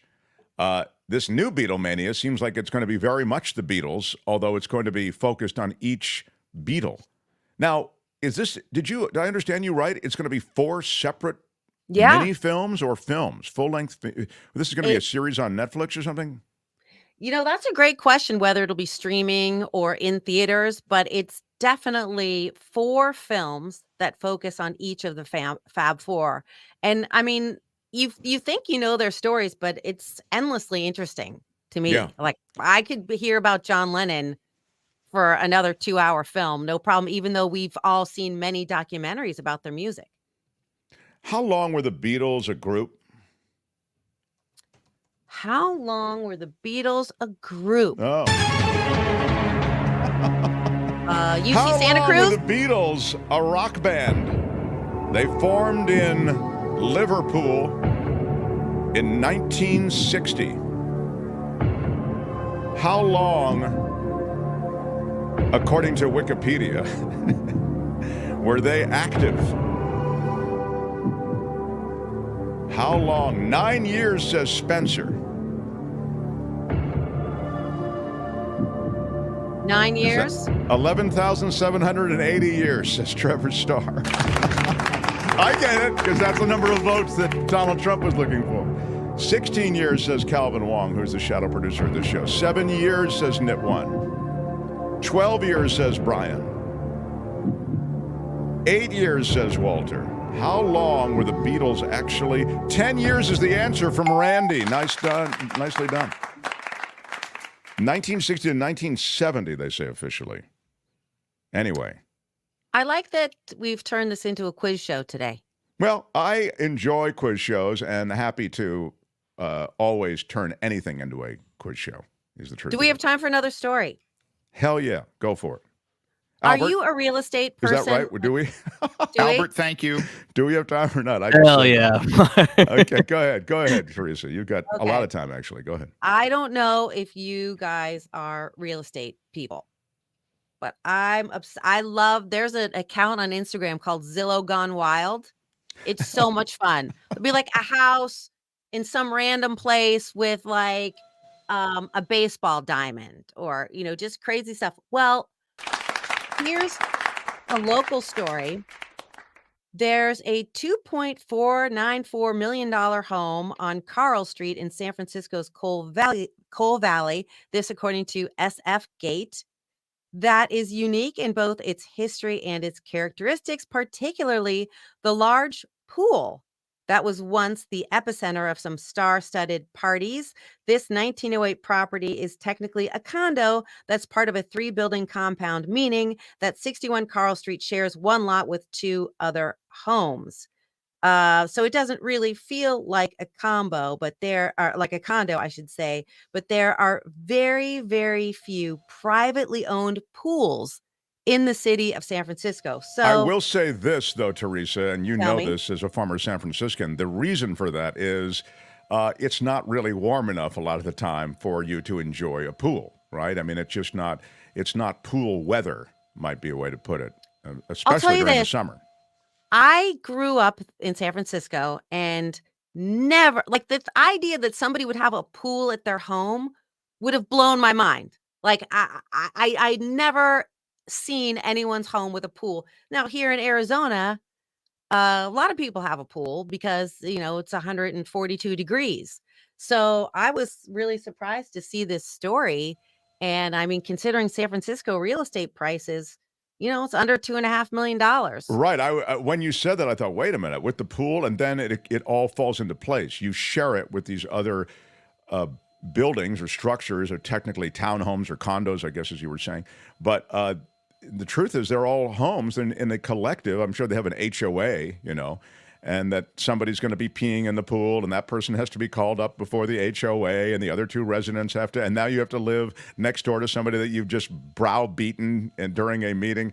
Don't be, before you buy it, talk to me. That's all I'm saying.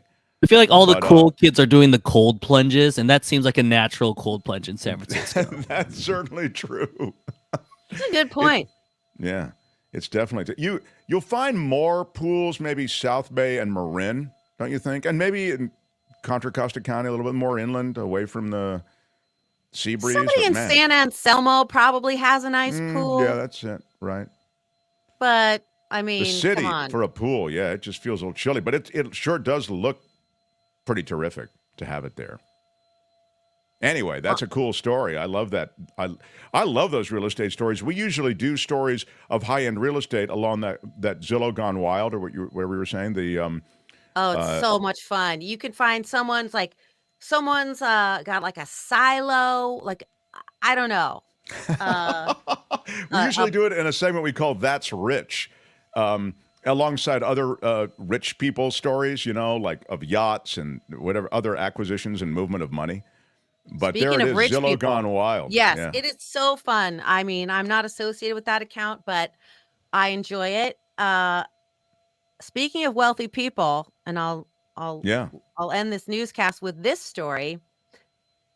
We've heard so much about what Travis Kelce is doing following the Super Bowl, but what about the 49ers? Well, SF Gate is reporting that after playing nearly the maximum possible number of NFL games this season, the San Francisco 49ers and their families are getting some well-earned time off for 3 stars and their partners. That meant a holiday in a destination popular for many California vacationers, Cabo San Lucas.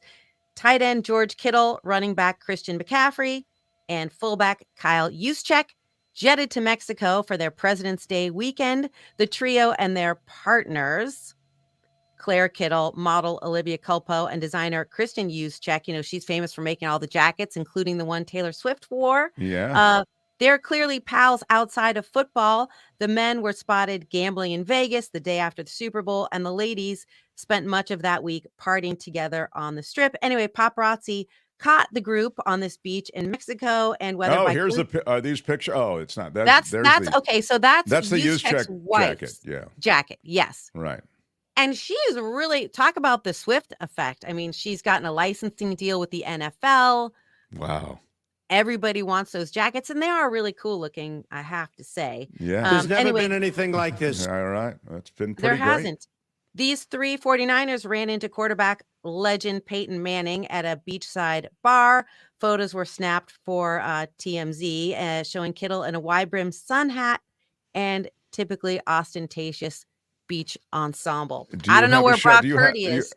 Yeah, where's Brock? But do you have that shot, Albert, from TMZ? That shot of your Niners? I mean, commish, this is your team. This is our team. I would think you'd be. I've been on a non-football moratorium. I've been trying to not. Are you? Look, listen. Albert, thank you. I was watching the Super Bowl with my dad, who's many decades as a 49er fan, and I was a little worried. He rode his bike over, and he was riding his bike home after the game. I was a little worried about my dad. But the next day, sanguine, he said, "Look, I was just worried about Brock Purdy. I wanted him to have a good game. He played well. It wasn't his fault. Couple fluke plays. They took the Chiefs into overtime. What more could you ask from Brock Purdy?" Wow. Your dad sounds like a really cool guy, and sanguine is a ding word. I really think that that's the kind of maturity, Albert, that you could aspire to. Albert, thank you. You need to see beyond instead of cocooning yourself in some world that doesn't include any football news. How dare you? Go back to those beach scenes, by the way. Go back. How can you put them up there while Teresa's speaking, and then I don't have a chance to comment on them? Why are you yelling? Albert, I'm sorry. Are you okay? Why are you How do you yelling? feel about next season? I'm good. I'm fine. We'll be fine. I'm still recovering. So. Yeah, I when you're as swept up, it's difficult. So that's George Kittle and Christian McCaffrey and their partners and wives, all there in Cabo.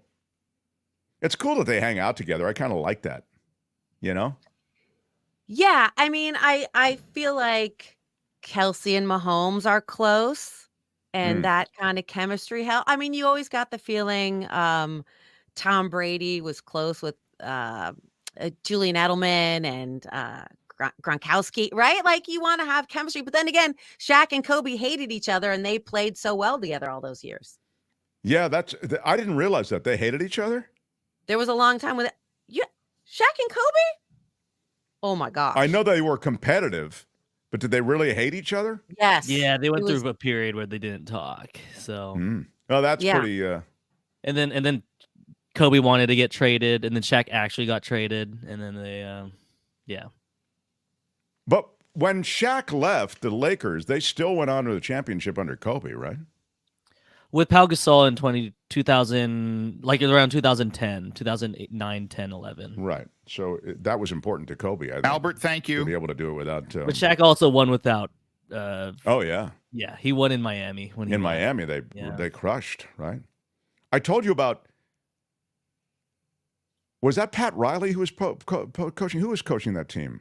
Yeah, Pat Riley and Bay Area native Gary Payton made a late run to win his first only championship with them too. So I was in Malibu having lunch, if I can just... Girl, you just woo. Yeah, I'm just woo that way. Are we doing that rich people segment right now? No, we're doing... How dare you? I get it. I get it. You know, they do this to me all the time. I don't know what the hell they do it for. I don't understand why. I just can't make a reference. I mentioned Malibu because I didn't expect to see this person there. And I see this incredibly... Don't talk to me that way. Incredible vehicle. It's a black... I think there was a term for it. It was in the ZZ Top videos, that black... what is it called? It's called like a lead... Something with lead in the... Somebody will know in the chat. Anyway, it's gorgeous. This beautiful... It was the ZZ Top car. Albert, find it so the story can be put in context. Google it. And... Although I haven't given you much to Google, but I think it's lead something, because literally some of the car was shaped with lead back in the old days. Is it the Cadzilla? Let me see it. Maybe I'll have to just pull up the image. So I'm just oohing and eyeing over this car, and I'm looking at it without touching it. You know how you get your face up to it without actually making contact. And then this guy shows up, super tall guy, and his wife, with gray hair slicked back. And I thought, God, who is that guy? That guy looks so familiar to me. And I go, oh, and it's his car. And he opens it. I said, oh, wow. I said, we were just admiring your car. It's really incredible. He said, oh, thank you very much. It was a gift from, I thought he said some musician or something. I was like, really? I thought, oh, geez, there's more going on. The lead sled, exactly. Thank you, BW Rock. That's exactly it. It's the lead sled. Pick up a picture of the lead sled, Albert, and put it up there. It's black. Google it. And it's, see that? Okay, so imagine that, tricked out as hell. And I'm looking at this, again, thank you, Beth Farmer, highly customized lead sled. So he gets in and he drives away. And as he drives away, I realize it is Pat Riley, who lives in Malibu with his wife. And they live that, you know, rock and roll kind of life, I guess. But so I scream up the road in my car, and I pull up next to him. Were you driving the asbestos bus? Trying to catch up with the lead sled? Because I'm thinking Pat Riley was probably really offended that I didn't know who he was, you know? And I might have even said, are you in music or something like that? Something like even more embarrassing. And so I felt like personally humiliated. I scream up PCH, and in my car, there's a light, and I pull up alongside and I go, by the way, I know who you are, Pat Riley. Good to see you. It was like I added embarrassment on top of the other embarrassment. It was like there was no righting the wrong. Just take the loss. You know what I mean? Hey, which one of you is Mark Thompson? Thank you. It was one of my most humiliating. Actually, it wasn't even top 10 most humiliating, but it was definitely humiliating. Well, I'd love to hear 1 through 3. I've got time. Okay. All right. Thank you, Teresa Strasser, for filling in for Kim. We've got a big segment that we call Stars in the Sky. We're not going to do it quite yet. I have to. What do I have to do, Albert? I've got to do a sweeper, I think, don't I? A sweeper and a keeper. Yeah. All right. I like next. that. Yeah. All right. Cool.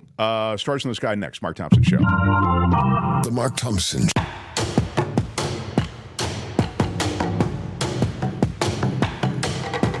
Thompson Show. Who's Mark Thompson? Feels great, baby. Let me kick down the door and talk to my cheap sons and daughters. No context will suffice to explain the hurt and anguish caused by my words. I apologize to all who have been hurt. I stand corrected. I misspoke. My words upset so many people. And I wanted to apologize to the Asian community, the Asian American community. God bless America. The end. There's never been anything like this. Do I hit it long? Is Trump strong? Huh? Who is having that conversation? It's fantastic. That's not fake. That's real. The science is ridiculous. How would you handle this? We could try ignoring it, sir. If you get it in order, you get extra points. Listen to me. I don't want to hear you. You cannot say you love your country. Where are my weed smokers at? This is a word from the Lord, and he's not happy.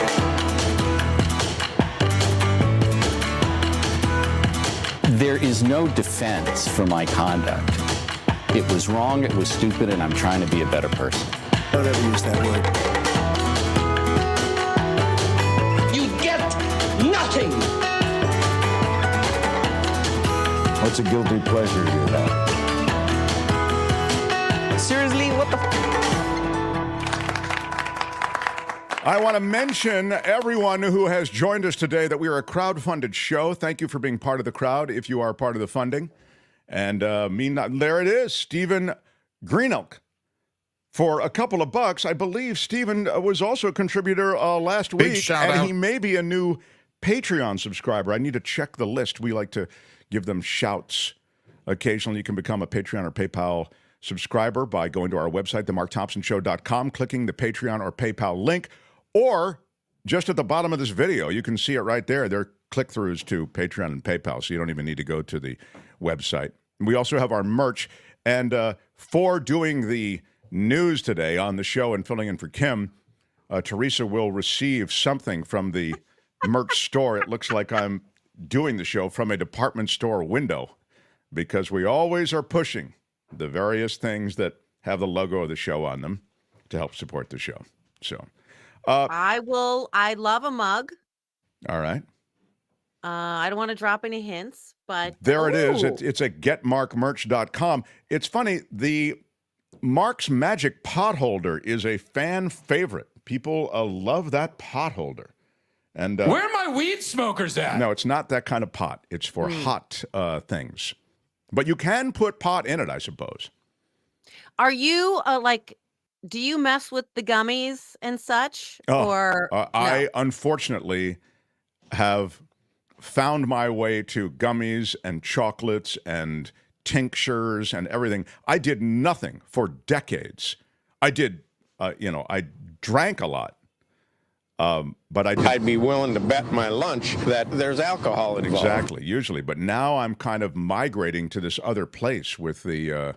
So the answer, I try to be thorough in my responses, Thank you. Teresa, and the answer is yes. Do you do any of that as a mom? Do you sometimes need to just, kind of take yourself to a little more of a chill place? Need is a fluid concept. But, yeah. How high would you have to be to buy the Mark Thompson Show, whatever you just showed, Albert? That I would have fanny to back. be like 4 gummies. By the way, never do I feel more high than at night when I'm trying to get my tin of Caminos open and I cannot open it. Like, I don't know. Are they trying to mess with It is insane how hard it is to get that stuff open. I understand why they make it hard. I understand it and I support it, but wow. I support it, right, because I have kids and I don't need them coming in and looking in mom's drawer and finding her night-night gummies. Right. But, yeah, I'll just be trying to get in there. You just have to get it. Oh, look at Okay, that. thank you. I need a Albert's got tutorial. Yeah, Albert, By the would way, you do a YouTube tutorial on how to open those? Albert, do you have the story on the art? have Because I love the way the Camino tins look. I know they look great. It makes it hard for you to not, and they make you I'm feel great. supporting the arts when I buy the Camino. That's a good way to think of it. But I also like, I'm an old-fashioned girl. Yeah. You don't smoke And it, I though. also like a Xanax, and I also like a Klonopin. I see. In Well, then moderation. I finally found my friend. Because, I was talking to Tim Conway Jr. yesterday, on with him in Los Angeles on Tuesdays on KFI Radio. And I asked him, because he always was my, like, no matter how much I was drinking or whatever, I always felt like Conway was running with me. You know what I mean? Yeah. And he has had no alcohol for 3 months. And I said, but how about gummies? Or he said, nope. I mean, that is insane to me. I aspire to that. On some level, I feel like it's not good for me, but I also feel like, come on, man. You got to. And my other half is very supportive of that. She says my best self is the buzzed self. So, I don't know. Well, like, when are you and your better half? So, like, what? It's 10 at night. You got to watch a few episodes of Suits. You get out the Camino tin. Hopefully, one of you can open it. Well, she doesn't do anything. She doesn't drink at all and doesn't do any pot or anything else. Nothing. Yeah, she's really, and it's not like she's tempted. She just doesn't want to do it. By the way, I misspoke, and I feel I misspoke. Yeah, about the lead did. sled? Not about the lead sled. Stephen Greenelk, who I identified, I think he's a new Patreon subscriber. Nope, he says, I've been here for a year. Wow. I stand corrected. I am sorry. My bad. I'm sorry. I feel like Mark? if you've really been a Patreon supporter for a year, wow. My words upset so many I hope people. he's not upset, but I am trying to find, we're very much into apologies. I don't know what would be best. I feel like I offer this sincere apology to you today. I think that is probably it. I offer this sincere apology to you today. So I'm sorry, Steve. I think he's a more recent. I might be also adding myself to an apology list, but I think he's a more recent donator on the show, though. Like I haven't seen his name too often. I've seen him a few times, maybe this week and last week. I see. Okay, Albert trying to defend me in a rare moment. But I would also say that I think I saw, the reason he's in my head, somebody, this is the weird thing that you have to get kind of hip to when you're doing these shows that are crowdfunded. I thought I saw that he might have edited his membership up or something. That does happen. Like Jane did that. She went from $5 to $10 a month, And then I saw that, Jane deserves a shout out for that. Thank you. Yeah, thank you. May I ask you a question? Do you have bonus content on your Patreon where you tell us like the behind the scenes dirt? No. And I'm more on that in a moment. Daniel just edited his membership from $20 to $30 a month. Big shout out. That's really much. Thank you so much. I'm not going to cry. I'm not gonna cry. But the outpouring is cry worthy. And then I will get to Teresa's question. Stan Pollock, CPA, my favorite CPA, with a $10 super sticker Big today. shout out. Thank you, Stan. Great But is it supporter of the show. deductible, Stan? Is it deductible? It's right. Is it deductible? Exactly. If anyone can get it deducted, it's Stan Pollock, CPA. Here's to Mark's Emporium and General Story from Harry Big Magnin. shout out. Yeah. No, we basically had to $5 to bring Teresa back as a guest when Kim gets back. Yeah, maybe we just have you come hang out with us for one segment. I've spent 72% of this show just thinking what a horrible job I'm doing and how I'm going to, speaking of apologies, I'm going to have to apologize to Kim because Kim McAllister, let me tell you, she doesn't know me. And she sent me like a page of instructions. Yeah, she was like really how great. to do the news and so helpful. And I think I've shamed the chair No. Kim, how are you? Girl. You've done really well, but I understand your psychology a little bit, and I understand that you live in that place where you feel like you've screwed something up. But that the answer is, you've been on these hit shows and done all this great work. Meanwhile, you're always thinking, oh, I don't think I really like what I did. But that's just who you are, I think. You like to rotisserie yourself for no reason. You've been great. And So anyway, that's why yeah. God made Caminos. But why did God make it so hard to get into the tin of Caminos? We know why. But I mean, I can open a child-proof Xanax, no problem.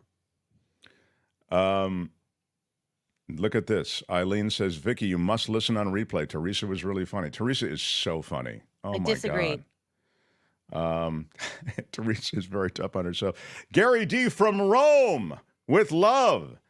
Have to get our Mark T show in. Cheers from Sandy and Gary D in Rome, Italy, everybody. Molto bene, molto bene. Oh, my God. I know. It's pretty cool. I love that. Did I ever tell you about when I went to Rome, Italy, and on the top floor of my hotel, there was a breakfast buffet every morning. And Is this that rich people segment again? I didn't. How dare you? I didn't know anybody and had no plan in Rome apart from, to see these sites, the Colosseum, the Vat, etc. I had a couple of hookups along the way, but where to shop, where to eat, I didn't have any of that. So the breakfast buffet, I'm up there with it. I'm reading what the International Herald Tribune or whatever the crap was that was there. And across the way from me, there are a group of people, maybe 4 people, and the 5th person comes in. And the 5th person is an Oscar-nominated actor this year. He was in The Holdovers. And Paul Giamatti. Paul Giamatti. So he's doing something there, I realized, because I'm seated very close to them. I can, you couldn't, even if you tried, not overhear their conversation. He's shooting some movie or something there. And they start talking to him about where they're going to eat because they have to hook up Giamatti with like the best places in Rome to eat. And so they say, we've got a reservation at 1:00 today, and this is the best pasta in Rome at the, Rio Loro or whatever. And I write it down. And then they say, then we're going to have dinner at this place that is famous for their super famous, really hard to get to again. And then whatever the name of that place was, and we're going there at 7:30. So I, of course, get on the same agenda. I'm there at the same time they are. Lunch and dinner. And then the next morning, they're still on the same schedule I am. They sit down in the same place and they go through that day's itinerary. And I just write it all down. And I literally had lunch and dinner everywhere Paul Giamatti did for like 4 days. It was great. I could see them across the restaurant. It just might work. It worked perfectly. So, Mark, okay. Venn diagram, Pat Riley, Paul Giamatti, and what's in the middle? You. Yeah. I'm just half a click off from that kind of superstardom. Yeah. You were stalking and following Pat Riley when he's just trying to enjoy a day in Malibu in the lead sled. You chased him down like a crazy person. Yeah. And then Paul Giamatti is just trying to do as the Romans do when in Rome. Yeah. And you had to go everywhere he went. It is true. By the way, was The Holdovers not like a beautiful movie? It really was loved special. that movie. It really was special. And a friend of mine was actually in it and was just so brilliant. He was the guy who, I don't want to ruin the movie. You should go see it. In another 2 weeks, I'll tell you who my friend is. Teresa reminds me of Sarah Silverman a little, says Julie. Oh, that's nice. That's a huge compliment. It I've really actually is. interviewed her on stage when her book came out, The Bedwetter. All I right. did a Q&A with her, and she actually my mom who passed away what I think 8 years ago, my mom was a huge Sarah Silverman fan. And when I was doing the Adam Carolla show, Sarah would come in. She used to be dating Jimmy Kimmel, and my mom lived in Vegas. And I said, "Oh, Sarah, I know you're performing in Vegas. My mom's a huge fan." Um, and she said, "Say no more." And my mom had tickets waiting, like VIP, my mom and her friend from the Wow. dog park. Yeah, Sarah. And I mean, they went backstage and she just treated my mom like a big deal and she never forgot it. Sarah is a mensch and so talented. Big fan of hers. No, that's cool. So that Sarah Silverman reference is really cool. Well, all right, guys, I've loved luxuriating here, but I need to still do this segment. And there's actually important information. Jim Shields says, Teresa, come back and sub anytime for Kim. Thanks, Jim. The segment I want to do is Stories from the Sky, and I'm going to do it, Albert. I have to do it. I'm going to get it in. And Albert, thank you. I want you to begin to take hold of this show, because if we run long, for some reason, I will be blaming you. This is Stories from the Sky. We have clearance, Clarence. Roger, Roger. What's our vector, Victor? Enough is enough! I have had it with these monkey-fighting snakes on this Monday to Friday plane! Everybody strap in! Get ready, everybody. American Airlines abruptly announcing a checked bag fee increase. They're adding another $10 to the fee for checking a bag. They did it during the overnight hours when no one was looking. They're the latest. What the hell carrier is going on in the United States of America? Ron gets it. For domestic U.S. flights, checked bag fees jump from $30 to $35. For travelers who wait to check a bag in person at the airport, the fee goes from $30 to $40. The charge for a second checked bag is now $45, up from $40. In a statement announcing the increases, American said it last increased its baggage fees in 2018. Yeah, people, you should be happy we've waited this long. Other U.S. carriers have hiked baggage fees in recent months, foreshadowing an industry trend in what is considered a business of copycats. Most of the business, as you know, one carrier does it, another carrier adopts it. America's One World Alliance partner, Alaska Airlines, they increased their checked bag fees in January from $30 to $35 for the first bag, $40 to $45 for the second. How about United Airlines? They charge $35 and $45 for the first and second checked bags, respectively. If you pay in advance online, you can knock $5 off each bag fee at United. Delta charges $30 and $40 again for first and second bags. 2 passenger planes went over 800 miles an hour on recent flights with these strong winds. The same storms and powerful jet stream that fueled rain into California turbocharged these planes and had them going literally over 800 miles an hour. That's over 200 miles an hour, as fast as a typical plane might fly. Virgin Atlantic and a United Airlines plane both reached speeds of more than 800 miles an hour.